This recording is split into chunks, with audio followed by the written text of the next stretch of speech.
তোরা চুরি করছিস, চোর এমনিতে কদিন পরে চুরি করবি, ভোটে আসছিস চুরি করা। হাসিনা ঠিক যেমনি চুরি করতো তোরা ওইভাবে চুরি করছিস। তো তোদের সাথে আর হাসিনার সাথে পার্থক্য কি?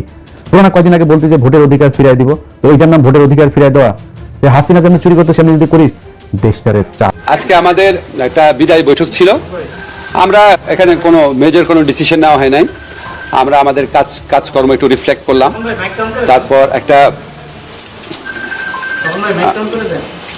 নরেন্দ্র মোদী আসছেন, আপনারা কি মনে করেন? নরেন্দ্র মোদী কি বাংলাদেশে ওনাকে আমন্ত্রণ জানিয়েছেন? Is this the right thing to do? ওনাকে আসা উচিত? ওনাকে আসলে ওনাকে আমরা ওয়েলকাম করা উচিত কিনা বলেন? যদিও এই মুহূর্তে পৃথিবীতে সবচেয়ে মুসলিম বিদ্বেষী হেড অফ স্টেট এবং মাইনরিটি নির্যাতনের একজন নির্যাতনকারী ভয়াবহ। অনেকেই যারা ভোট দিতে যাচ্ছে গিয়ে দেখছে যে তাদের ভোট অলরেডি দেওয়াই হয়ে গেছে। তো এটা তো কোনো নির্বাচনই হয়, তাহলে এটা গণতান্ত্রিক কিভাবে বলা যায়? আপনি যদি একটা দেশের অর্ধেক দলকে বাদ দিয়ে নির্বাচন করেন, সেটা কিভাবে গণতান্ত্রিক বা গ্রহণযোগ্য হয়? আসসালামু আলাইকুম দর্শক শ্রোতা, এবার 1 মিনিটে জামাত এবং এনসিপির খেলা শেষ করে দিল বিএনপির প্রধানমন্ত্রী তারেক রহমান। দর্শক শ্রোতা, কি কারণে দর্শক শ্রোতা তাদের সাথে এমনটা করলো, যেটা শুনলে আপনি রীতিমতো অবাক হয়ে যাবেন। দর্শক, আজকের ভিডিও অত্যন্ত কিছু গুরুত্বপূর্ণ হতে যাচ্ছে, তাই ভিডিওটিকে 1 সেকেন্ডও না টেনে শেষ পর্যন্ত ধৈর্য সহকারে দেখে যাবেন, তাহলে মূলত ভিডিওর আসল রহস্যগুলো বুঝতে পারবেন এবং জানতে পারবেন। তো চলুন আপনাদেরকে এক এক করে সবগুলো ভিডিও বিস্তারিত দেখাই। আজকে আমাদের একটা বিদায় বৈঠক ছিল। আমরা এখানে কোনো মেজর কোনো ডিসিশন নেওয়া হয় নাই। আমরা আমাদের কাজকর্ম একটু রিফ্লেক্ট করলাম।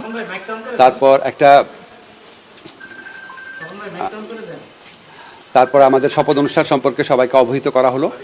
আমরা আমাদের কিছু অভিজ্ঞতা শেয়ার করলাম, সবাই একসাথে হয়ে শেষ বৈঠক করার মতোই। আর শপথের ব্যাপারে আপনারা নিশ্চয়ই জানেন, মঙ্গলবার দিন সকাল 10টার সময় সংসদ সদস্যদের শপথ হচ্ছে। খুব সম্ভবত যেরকম পরিস্থিতি আমি ধারণা করছি, যেটা প্রধান নির্বাচন কমিশনার করাবেন। আর হচ্ছে এর পরপরই বিএনপি থেকে আমাদের জানানো হয়েছে যে ওনারা ওইখানে বসেই ওই শপথের পরপরই ওনাদের সংসদীয় দলের যে প্রধান তাকে নির্বাচিত করবেন, হয়তো 11:30-12টার দিকে। আর বিকাল 4টায় সাউথ প্লাজাতে শপথ অনুষ্ঠান হবে মন্ত্রিসভার। সেটা আমি এখন পর্যন্ত যতটুকু জানি সেটা রাষ্ট্রপতি করার কথা উনি করবেন। সেটা কখন স্যার? মানে 4টার সময়। আর কারা কারা আমন্ত্রিত হবে এটা আপনার কনভেনশন অনুযায়ী যাদের আমন্ত্রণ করার কথা তাদের করা হবে। এটা ক্যাবিনেট ডিভিশন দেখছে, আমি এটা ক্লিয়ারলি বলতে পারবো না। আমি বুঝি নির্মাণের শিল্প, সালাম স্টিল বোঝে ডিউরেবিলিটি। সালাম স্টিল, মোস্ট ডিউরেবল স্টিল। আমার সম্পর্কে কোনো জানা নাই। আমি শুধু আজকে শুনেছি যে আমার মিটিংয়ে যেটা শুনেছি সেটা হচ্ছে এখন পর্যন্ত পররাষ্ট্র মন্ত্রণালয় যে আছে তাদের পক্ষ থেকে সার্ক কান্ট্রিগুলোর পররাষ্ট্র মন্ত্রীদের বলা হয়েছে। আর আপনি যেটা বললেন কোনো প্রধানমন্ত্রীর ব্যাপারে আমি কিছু জানি না। দক্ষিণ প্লাজা যে মন্ত্রী সত্য সার্ক কান্ট্রির মধ্যে ভারত পড়ে না? হ্যাঁ, দক্ষিণ প্লাজায় শপথের সবসময় দেখে এসেছে বঙ্গভবনে শপথ হয়। দক্ষিণ প্লাজায় শপথের কোনো কারণ আছে? দক্ষিণ প্লাজা শপথ যেটা, এটা বিএনপি আপনার এই অভিপ্রায় ব্যক্ত করেছিল। আমার ধারণা যেটা সেটা হচ্ছে, যেহেতু আমাদের এই সংসদটা একটু ভিন্ন, আমরা জুলাইয়ে ছাত্র জনতার যে আত্মত্যাগ, এই গণ অভ্যুত্থান, অনেক আত্মত্যাগ, অনেক কষ্ট, অনেক বেদনা, অনেক আপনার প্রাণহানি বিনিময়ে আমরা এই সংসদটা পেয়েছি। এই সংসদটা অন্য সব সংসদের চেয়ে একটু ডিফারেন্ট। তো এইটাকে, আর তাছাড়া এই সংসদ প্রাঙ্গণে আপনার অনেকগুলো ঐতিহাসিক ঘটনা ঘটেছে। আপনারা জানেন জুলাই ঘোষণা, জুলাই সনদ, এই দুটাকে ঘিরে যে অনুষ্ঠান সেটাও সংসদেই আপনার আয়োজন করা হয়েছিল। এই সংসদের সাউথ প্লাজাটা আমাদের কাছে আরও বিভিন্ন কারণে স্মরণীয়। আমাদের প্রয়াত নেত্রী বেগম খালেদা জিয়ার জানাজা হয়েছিল। এটার পাশে জায়গাতে আমাদের যে সবার প্রিয় শহীদ ওসমান হাদির জানাজা হয়েছিল। তো এটার একটা অনেক স্মৃতি জড়িত আছে এখানে। প্লাস এটা আমাদের জুলাই গণ অভ্যুত্থানের একটা বিভিন্ন যে ডকুমেন্টেশন, সেটার প্রকাশের একটা জায়গা হয়ে দাঁড়িয়েছিল। তো এটা সবকিছু বিবেচনা করে, হয়তো সবকিছু বিবেচনা করে ওনারা অভিপ্রায় ব্যক্ত করেছেন, আমরা সেটা অনুযায়ী আয়োজন করছি। ক্যাবিনেটের শপথ তো রাষ্ট্রপতিই পড়াচ্ছেন, বলেছে। আপনাদের আসলে প্রশ্ন নাই, কারণ আমি যেটা বলেছি। নরেন্দ্র মোদী আসছেন, আপনারা কি মনে করেন? নরেন্দ্র মোদী কি বাংলাদেশে ওনাকে আমন্ত্রণ জানিয়েছেন? Is this the right thing to do? ওনাকে আসা উচিত? ওনাকে আসলে ওনাকে আমরা ওয়েলকাম করা উচিত কিনা বলেন? যদিও এই মুহূর্তে পৃথিবীতে সবচেয়ে মুসলিম বিদ্বেষী হেড অফ স্টেট এবং মাইনরিটি নির্যাতনের একজন নির্যাতনকারী, ভয়াবহ নির্যাতনকারী উনি। ইন্ডিয়াতে মাইনরিটি নির্যাতনকে উনি প্রাতিষ্ঠানিক রূপ দিয়েছেন, লেডিস এন্ড জেন্টলম্যান। এবং আমি মনে করি যে যদি নরেন্দ্র মোদী আসেন, পাকিস্তানের প্রধানমন্ত্রীকে আমন্ত্রণ জানা উচিত, সমান সমান, একদম মানে আপনার এই ইকুয়াল। বিকজ মনে রাখবেন, এটা যদি বুঝতে ব্যর্থ হন যে আগামীর পৃথিবীতে নিজেকে টিকিয়ে রাখতে গেলে এই অগ্রাসনে পাকিস্তান, তুরস্ক, সৌদি, ইজিপ্ট, এই যে অ্যালায়েন্সটা আমাদের আছে, এর বাহিরে বাংলাদেশ গেলে বাংলাদেশকে একদম শেষ করে ছাড়বে। এটা মাথায় রাখবেন। Modi not welcome. আপনি বলছেন Narendra Modi is not welcome, why? Because let's not forget Rakin, we have given the mandate to this government, and that is the 213 seats that they obtained or they got, right? They're superpower. They're one of the most super powerful government in terms of people's mandate we have in Bangladesh. They have this mandate. They can do whatever they want to do. আপনারা কি মনে করেন? আপনারা আমাকে বলেন যে উনি এই মুহূর্তে তারা ম্যান্ডেট আছে বিএনপি, তাকে যা ইচ্ছা তাই করতে পারেন তারা। সুতরাং আপনি কিভাবে বলবেন যে উনাকে আপনার কি মানে উনাকে আমন্ত্রণ জানানো উচিত না? প্রশ্ন হলো উনি স্পেশাল কেন? Why India? And India Prime Minister is so special for anything? I don't see any reason. Yes, we have to have a good relationship. We should. But he's not anything special. আবার সেই একই থাকে এবং এখানে বলে নাকি বিএনপির মানে গভর্নমেন্টে যারা আছেন তারা যদি বুঝতে ব্যর্থ হন যে এই মোদি এবং অতিরিক্ত ভারত প্রীতি বিপদ ডেকে আনবে, তাহলে মাথায় রাখবেন না, বুঝতে ব্যর্থ হন, সমস্যা আছে আগামীতে। কারণ বাংলাদেশের মানুষ সবচেয়ে যে জায়গাতে মানুষকে ঘৃণা করে তার নাম কে জানেন? তার নাম হলো আপনার ভারত এবং ভারতের এই গভর্নমেন্টকে। সবার আগে ভারতীয় গভর্নমেন্ট এবং গভর্নমেন্টের policy, not Indian people. Indian people, we have nothing wrong with them or nothing, no problem whatsoever with Indian people. But the government and then Indian, the Prime Minister. So, এখন আমি প্রশ্ন ওনাকে বাংলাদেশের মানুষের খুবই দুঃখজনক এটা এই হাদির বাংলাদেশে যদি এগুলা ঘটে খুবই দুঃখজনক। But they have the mandate. You have to understand that. হাদির বাংলাদেশে এই এদের আস্ফালন, এদের প্রতিধ্বনিতে ধ্বনিত হবে বাংলাদেশের মাঠঘাট। It's sad. It's a sad story though. Very, very sad, ladies and gentlemen. I do apologize. I understand your feelings. You know what I mean? Please forgive me. We cannot do anything else. We tried our best. We've been doing for a long time. So, উনি আসবেন, উনার মানে হাদির এই রক্তাক্ত বাংলাদেশে মুদির মতো কসাই, যে কসাইদেরকে বাংলাদেশের মানে আশ্রয় দিয়ে রেখেছে, সেই কসাই বাংলাদেশে আসতেছে। Sad story for Bangladesh. Sad. It's disgusting. You know what I mean? Very sad আমাদের জন্য এটা খুবই দুঃখজনক। এবং এই বাংলাদেশে এই সরকারকে এই সরকার মানে 2 দিনের ভিতরে ভুলে গেছে যে এই জুলাই যোদ্ধা, এই জুলাইয়ের সবার উত্থানের কারণেই উনারা ক্ষমতায় এবং আজকের এই বাংলাদেশ, এটা ভুলে যাবেন তারা এত সহজেই। তবে কিছু মানুষ আছেন এই সরকারে, এরা ভুলবেন বলে আমার কাছে মনে হচ্ছে না। এটা আমার একটা মানে পজিটিভ জিনিস। তবে আমি বলি যে নরেন্দ্র মোদীকে আমন্ত্রণ জানানো যেতে পারে, সেই সাথে যেন পাকিস্তানকে আমন্ত্রণ জানানো হয়। Keep the balance. মনে রাখবেন পাকিস্তান বাংলাদেশের স্বাধীনতার সার্বভৌমত্ব রক্ষার জন্য নাম্বার 1 একটা দেশ এই মুহূর্তে পৃথিবীতে, নাম্বার 1 মিলিটারি পাওয়ারফুল এবং অ্যালায়েন্সের ক্ষেত্রে। এটা ভারত বুলুন্টিত করতে যাচ্ছে, করাচি মানে ঢাকা ফ্লাইট বন্ধ করতে যাচ্ছে, আমাদের যে সামরিক যে চুক্তিগুলো সেগুলো বন্ধ করতে যাচ্ছে। আমি ডক্টর ইউনূসকে বলেছিলাম আপনি এগুলো শেষ করে চলে যান, এগুলো একদম কমপ্লিট করে চলে যান, যেন তারা না করতে পারে। এখানে একজন মানে মন্ত্রী হবেন এই সরকারে, যিনি গুরুত্বপূর্ণ একটা মন্ত্রী। আমি খুবই শঙ্কিত এই লোকটাকে যদি এই পজিশনে দেওয়া হয়, নাম বলতে চাই না, কারণ উনার ডার্ট অলরেডি মানে ভারতের রয়ের কাছে, মানে মেয়ে নিয়ে হোটেলে ঘুমানোর কুকীর্তি ভারতের রয়ের কাছে। এই অবস্থায় যদি ওনাকে মন্ত্রী বানানো হয়, ইটস গোনা বি ডেঞ্জারাস। এটা দেশ জিম্মি হবে নিশ্চিত করে বলতে পারি আমি এখানে। আই হোপ এটা ঘটবে না। এবং আমি একটা মানে খুশির খবর বলি, এই সরকার দেখলাম আলতাফ হোসেন চৌধুরী, উনাকে পুলিশের মানে স্বরাষ্ট্রমন্ত্রী বানানো হচ্ছে। ইফ সো, এটা যদি বানানো হয় আমি খুশি ভাই। অনেকেই যারা ভোট দিতে যাচ্ছে গিয়ে দেখছে যে তাদের ভোট অলরেডি দেওয়াই হয়ে গেছে। সো এটা তো কোনো নির্বাচনই হয়নি, তাহলে এটা গণতান্ত্রিক কিভাবে বলা যায়? আপনি যদি একটা দেশের অর্ধেক দলকে বাদ দিয়ে নির্বাচন করেন, সেটা কিভাবে গণতান্ত্রিক বা গ্রহণযোগ্য হয়? তাহলে কি নতুন সরকার গঠন হবে সেই সরকারকেও আপনারা মানবেন না? না, সেটা তো কোনো বৈধ সরকার হবে না। 2 প্রার্থীদের মধ্যে তাদের মধ্যে সহিংসতা, হামলা, ভোট কেন্দ্রের উপর হামলা, এই তথ্য তো সারা রাত ধরে বেরোচ্ছে, সারাদিন ধরে বেরোচ্ছে। আর আপনার মানুষ কতটা অংশগ্রহণ করতে গেছে, আপনাদের অফিসিয়াল তো সংখ্যা সকালবেলা সামান্য একটু ছিল, তারপর তারা বাড়াচ্ছে দিনের। তবে ভোট কেন্দ্রে দেখা যায় মাঝে মধ্যে কিছু লোক আছে, কিছু কেন্দ্রে লোক আছে, তাছাড়া লোকজন নাই। তারপর আপনার অনেকেই যারা ভোট দিতে যাচ্ছে গিয়ে দেখছে যে তাদের ভোট অলরেডি দেওয়াই হয়ে গেছে। সো এটা তো কোনো নির্বাচনই হয়নি। আমি যদি ঠিক এর আগের নির্বাচনের প্রসঙ্গে যাই, যে নির্বাচন আমরা এর আগে দেখেছি, সেখানে কিন্তু বারবারই অভিযোগ উঠেছে। 2024 নির্বাচনে অভিযোগ উঠেছে, 2018 নির্বাচনে অভিযোগ উঠেছে। আপনার মনে থাকবে যে বলা হচ্ছে রাতের নির্বাচন, 2018 বলা হয়েছিল রাতের নির্বাচন।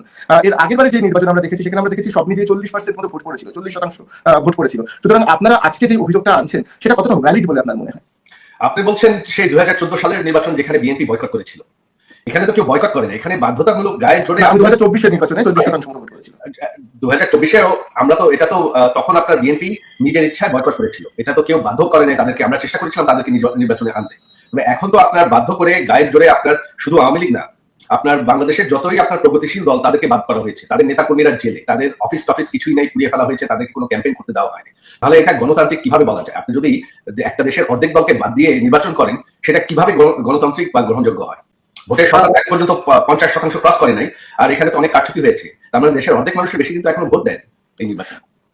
আমি সেই প্রশ্নটাই আসলে আপনাকে করছিলাম যে এর আগেও আমরা বাংলাদেশের এরকম নির্বাচন দেখেছি যেখানে 40%, 50% ভোট পড়েছে এবং তারপরে গণতান্ত্রিক সরকার তৈরি হয়েছে। সুতরাং যে অভিযোগটা আপনাদের তরফ থেকে করা হচ্ছে যে গণতান্ত্রিকভাবে ভোট হয়নি কিংবা যথেষ্ট পরিমাণ ভোট পড়েনি, সুতরাং এই ভোটকে আপনারা মানছেন না, যদি আপনারা না মানেন তাহলে আপনাদের এর পরবর্তী পদক্ষেপ কি হবে?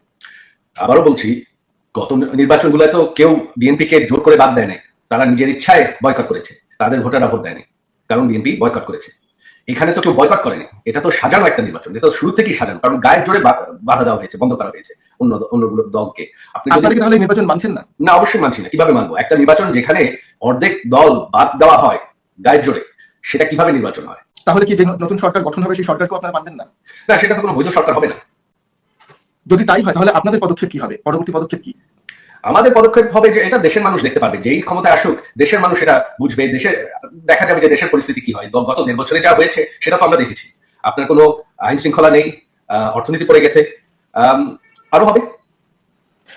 আমি এখান থেকে আপনাকে একটা প্রশ্ন করতে চাই। আমরা দেখেছি যে আওয়ামী লীগের মধ্যে ভাঙন তৈরি হবে না, আওয়ামী লীগ ঐক্যবদ্ধ আছে, আওয়ামী লীগ নির্যাতিত এখন, তো এখানে তো আপনার ভাঙন হওয়ার প্রশ্নই উঠে না। কারণ আমাদের হাজার গত কয়েক সপ্তাহের মধ্যে আমাদের 20,000-এর উপর গ্রেফতার হয়েছে। গত 1.5 বছরে আমাদের হাজার হাজার নেতারা কর্মীরা জেলে আছে এখনো কোনো বিচার ছাড়া। আর বাকিদের তো দেশ ছেড়ে, অনেকের হাজার হাজারের দেশ ছেড়ে ভেঙে যেতে হয়েছে কারণ তাদের বাড়ি ঘর পুড়িয়ে দেওয়া হয়েছে। আমার যে নিজের বাড়ি, আমার বাবার বানানো বাড়ি, সেই 40 বছর পুরানো বাড়ি, ওই বাড়ি পুড়িয়ে দেওয়া হয়েছে। তো এখন তো বাংলাদেশে কোনো গণতান্ত্রিক পরিস্থিতিই নাই। তো সেখানে রাজনৈতিক দলের কি হবে এটা এখন চিন্তা করে কোনো লাভ নেই, এটা ভবিষ্যতে দেখা যাবে। তোরা চুরি করছিস, চোর এমনিতে কয়দিন পরে চুরি করবি, ভোটে আসছিসও চুরি করা। হাসিনা ঠিক যেমনি চুরি করতো তোরা ওইভাবেই চুরি করছিস। তো তোদের সাথে আর হাসিনার সাথে পার্থক্য কি? তোরা না কয়দিন আগে বলতে যে ভোটের অধিকার ফিরাই দিব, তো এইটার নাম ভোটের অধিকার ফিরাই দেওয়া? হাসিনা যেমনি চুরি করতো সেমনি যদি করিস, দেশটারে চালা। তোদের ভোট দিয়েছে, আপনারা সেই ভোট গণনা করে সেই রেজাল্টটা আপনারা ঘরে আনতে পারেন, এটা আপনাদের ব্যর্থতা। তারপরেও মন্দের ভালো হইল, এই দেশের মানুষ ভালো আর মন্দের মাঝখানে যেই দেয়াল, সেটা তারা চিনতে শিখেছে। যারা কিনা ভাবসাব মাইরা এখন মনে করেন ইনমিন কইরা তারপরে পারফিউম মেয়েরা সরকারি গাড়ি নিয়ে সংসদে যাবে, ভাই পেটটার মধ্যে, আপনার বাচ্চার পেটটার মধ্যে পাড়া দিলে ঘুষের টাকা, চুরির টাকা, পাবলিকের চুরির টাকা নিয়ে আপনার ঘরে, তো ভাব ছুথান কেন? আপনারা চুরি করে তারপরে এমপি হইছেন, চোরের মতো থাকবেন, ভাব মারার কিছু নাই। তো এই চোরেরা যে চোর সেটাও বাংলাদেশের মানুষ দেখেছে, আপনাদেরকে দেখায় রাখলাম। একটু নিজের ছোট মনে হয় না? যারা মনে করে বোধহয়, আমি আমার ইয়েতেও দেখলাম, আমার এই কি বলে ফেসবুকের লাস্ট যে পোস্ট ছিল সেখানে আমি দেখলাম অনেকে কমেন্ট করেছে, কিরে তুই কই হারাই গেলি কেন? এবার আমি কি চুরি করছি?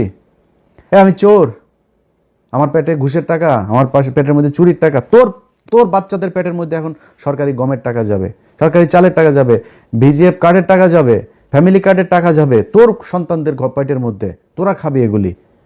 আমি কেন লজ্জা পাবো রে? আমার লজ্জা পাওয়ার কি আছে? আমার মানুষ ভোট দিয়েছে, তোরা চুরি করেছিস, ভিডিও আছে সব জায়গার।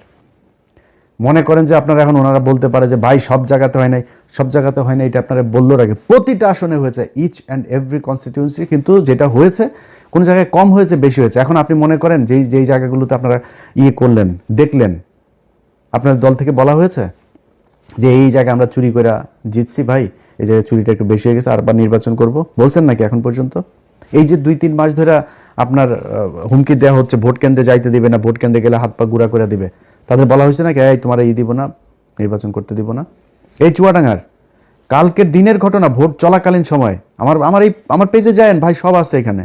চুয়াডাঙ্গার প্রার্থীর ভাই শরীফুজ্জামান শরীফের ভাই টরিক, সে এক ভোটারে বলছে, কয় তোরা ভোট দিতে যাবি না, ভোট দিতে যাইতে দিবে না, কয় তোরা দাঁড়িপাল্লায় ভোট দিবি জানি, তোরা ভোট দিয়ে যাবে না। শোন, ভোট দিতে যেও লাভ নেই, কারণ হচ্ছে গিয়ে ওই যে দাঁড়িপাল্লায় ভোট দিলে ওইটা ধানের শেষে কিন্তু পাশ করবে। দেখেন আমার পেজের মধ্যে যায়, দেখেন, গেলে এখানে পাবেন, সব কিছু আছে ওই জায়গায়। এটা হয়েছে, এইভাবেই নির্বাচনটা হয়েছে। তা আমরা লজ্জা পাবো কেন রে? তোরা চুরি করছিস, চোর এমনিতে কয়দিন পরে চুরি করবি, ভোটে আসছিসও চুরি করা। হাসিনা ঠিক যেমনি চুরি করতো তোরা ওইভাবেই চুরি করছিস। তো তোদের সাথে আর হাসিনার সাথে পার্থক্য কি? তোরা না কয়দিন আগে বলতে যে ভোটের অধিকার ফিরাই দিব, তো এইটার নাম ভোটের অধিকার ফিরাই দেওয়া? হাসিনা যেমনি চুরি করতো সেমনি যদি করিস, দেশটারে চালা। আমরা চাই, আল্লাহর কাছে দোয়া করি, একমাত্র যারে কিছু বলি নাই এখনো পর্যন্ত, সেটা হলো তারেক রহমান। তারেক রহমানের প্রতি আমাদের 2 দিন আগের ভিডিওতে বলেছি যে ওনার প্রতি একটা প্রত্যাশা এই দেশের মানুষের এখনো আছে। উনি দেশ কেমন চালাবেন আমরা জানি না, আশা করি উনি ভালো কিছু করবেন, অন্তত ভারতের ওই ফাঁদ থেকে তিনি বের হয়ে আসবেন। দুর্নীতি তারেক রহমান আপনি নিজে চাইলেও ঠেকাইতে পারবেন, ওইটা আপনার সম্ভব না, কারণ আপনার দলের মোটামুটি সবই চোর, আপনি ওইটা ঠেকাইতে পারবেন, ওইটার সমস্যা নেই, ওইটা আমরা মাইন্ড করি না। আপনি করবেন, ভারতের বিষয়টা একটু মাথায় রাখেন, এইটা আপনার কাছে অনুরোধ থাকলো, তাইলে আপনার বিরুদ্ধে কখনোই কিছু বলবো না। তো ওনাদের এই জায়গাগুলোর বিষয় নিয়ে আমাদের অনেক ছিল, চুরি টুরির এই টিস্যুগুলো নিয়ে, যেগুলোর কারণেই আমরা আজকে সারাদিনই আপনার নির্বাচনের সারাদিনই আপনাদেরকে সেই জিনিসগুলো দেখিয়েছি, দেখানোর পরে সেটার কোনো প্রতিকার হয়নি, বরং নিয়ে আসা হয়েছে। তো চোরেদের জন্য শুভকামনা থাকলো। আপনারা 12 তারিখের পরে 13 তারিখ থেকে আজকে সেই 13 তারিখ শুরু হয়েছে, আশা করি আজকে থেকে নিয়মিত আপনারা চাঁদাবাজি করবেন। আপনার পেটের, আপনার সন্তানের পেটে, বউয়ের পেটে, ঘরের সবটার পেটের মধ্যে এই চাঁদাবাজির টাকা থাকুক, এটা আপনাদের দোয়া করি। এটা আপনারা জাতীয় খাবার হিসাবে, আহার হিসাবে নিয়েছেন, খান, ভালো থাকেন। কিন্তু আমরা আমাদের জায়গা থেকে আমরা যেখানে ছিলাম সেইখানেই আসি। জামাত ইসলাম যদি পচে গলে গন্ধ হয়ে যায়, তাও এইটুকু জানি যে জামাত ইসলামের কোনো লোকের দিয়া, মানে হইতে পারে একটা জামাত ইসলামের লোক ওই একজনের আপনার পরকীয়া করতে গিয়ে ধরা পড়ে নাই, জামাত ইসলামের লোক খারাপ করতে মানে শয়তানে তারা ধরবে না, এটা করে, কিন্তু একজনের পরকীয়া করতে যায় ওই নেতা জামাত ইসলামের জীবনে আসা কোনোদিন আর কোনো পথ পাবে না।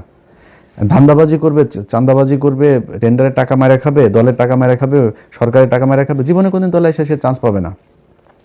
শিবিরের কোনো ছেলে যা ইপটিজিং করেছে, কোনো মেয়ের সাথে যা ইসলামী ছাত্র সংস্থার এক মেয়ের সাথে যা প্রেম করেছে, দুইটাই বহিষ্কার দল থেকে, এটা সম্ভব না। কিন্তু আপনার অন্য দলের ক্ষেত্রে সেটা একদম খুব নর্মালি এই জিনিসগুলো নিয়ে যাওয়া হয়, যেই কারণে তাদের প্রতি একটা ভালোবাসা থাকবে সবসময়। বিশ্বাস করি জামাত ইসলামকে যদি আল্লাহ সুযোগ দেয়, জামাত ইসলাম এই দেশে ক্ষমতায় আসবে, এবং যেদিন ক্ষমতায় আসবে সেদিন এই দেশের চেহারা পাল্টে যাবে, এবং সেইটা বাংলাদেশের মানুষ এইবারই চেয়েছিল। তো প্রিয় দর্শক শ্রোতা, আপনারা ভিডিও দেখতে ভিডিও শেষ পর্যন্ত চলে আসেন, অবশ্যই আপনাদের মতামত কমেন্ট বক্সে জানাতে ভুলবেন না। আর এরকম নতুন নতুন আপডেট ভিডিও পেতে অবশ্যই আমাদের চ্যানেল এখন সাবস্ক্রাইব করে দিন। তো আপনাদের সাথে আবার দেখা হচ্ছে পরবর্তী এক ভিডিওতে।